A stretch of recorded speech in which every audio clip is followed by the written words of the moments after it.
Dear 10th standard students, third chapter algebraல factorise பண்ணி factor எப்படி எடுக்கிறதுன்னு பார்க்க போறோம். இதை பேஸ் பண்ணி தான் உங்களுக்கு தேர்ட் சாப்டர்ல நிறைய சம்ஸ் இருக்கு. சிம்பிளிஃபைலாம் நீங்க ஃபேக்டர் எடுத்து போடுற மாதிரி இருக்கும். இவங்க ஒரு எக்ஸ்பிரஷன் கொடுத்துட்டாங்க. இதுல இருந்து எப்படி நம்ம ஃபேக்டரைஸ் பண்ணி ஃபேக்டர் எடுக்கிறதுன்னு பார்ப்போம். ஃபர்ஸ்ட் பாருங்க, ப்ராடக்ட் கண்டுபிடிக்கணும். ப்ராடக்ட்னா மல்டிப்ளை, சரியா?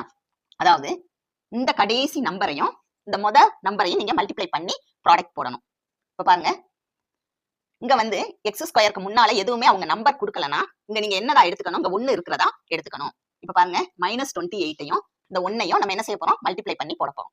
இது பிளஸ், இது minus, plus into minus minus 1 into 28 28. Next sum.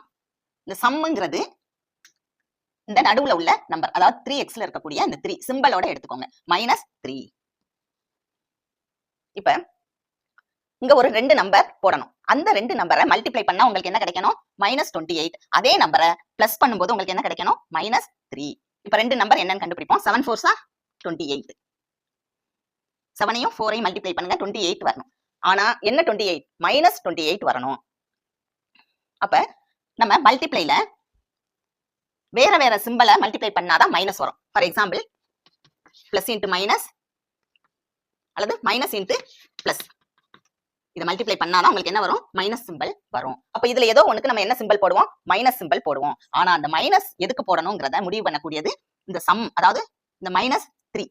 இப்ப பாருங்க, கீழே உங்களுக்கு -3 வந்துச்சுன்னா இதுல பெரிய நம்பருக்கு மைனஸ் போட்டுருங்க. அதே மாதிரி கீழே வந்து பிளஸ் சைன் வந்தாலும் நீங்க என்ன செய்யணும், பெரிய நம்பருக்கு பிளஸ் சைன் போட்டுருங்க. இப்ப வந்து நமக்கு மைனஸ் தான் இருக்கு, அப்ப பெரிய நம்பருக்கு மைனஸ் போட்டுருங்க. இது எப்படி அப்படின்னு பாத்தீங்கன்னா, இது சம்மு தானே. இப்ப -7 இன்ட்டு +4 ரெண்டையும் மல்டிப்ளை பண்ணா என்ன கிடைக்கும், பிளஸ் இன்ட்டு மைனஸ் -28 ப்ராடக்ட் வந்துருச்சு. இப்ப இதை ரெண்டையும் நீங்க கூட்டணும், -7 + 4.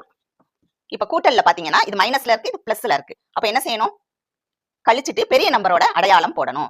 7ல இருந்து 4 மைனஸ் பண்ணீங்கன்னா என்ன கிடைக்கும், 3. என்ன 3, பெரிய நம்பரோட சைன் போடணும். அப்ப -3 இங்க வந்துருச்சா? இப்ப பாருங்க, இங்க என்ன வேரியபிள் இருக்கு, x தான் இருக்கு. அப்ப நீங்க இங்க என்ன போடணும், x. இது ஒரு ஃபேக்டர். அதே மாதிரி இது +4 தானே, x + 4 ரெண்டு ஃபேக்டர். அப்ப இதோட ஃபேக்டர்ஸ் என்ன, x - 7 இன்ட்டு x + 4. இது வந்து பேசிக். இது தெரிஞ்சாதான் நீங்க ஈவன் எக்ஸ்க்ளூடட் வேல்யூ கூட எல்லா கொஸ்டின் பேப்பர்லயும் இருக்கு. அதுக்கு கூட நீங்க என்ன எடுக்கணும், ஃபேக்டர் எடுத்து தான் போடணும். இது உங்களுக்கான சம். இதை ஃபேக்டரைஸ் பண்ணி ஃபேக்டர் எடுத்து கமெண்ட்ல ஆன்சர் பண்ணுங்க. தேங்க்ஸ் ஃபார் வாட்சிங்.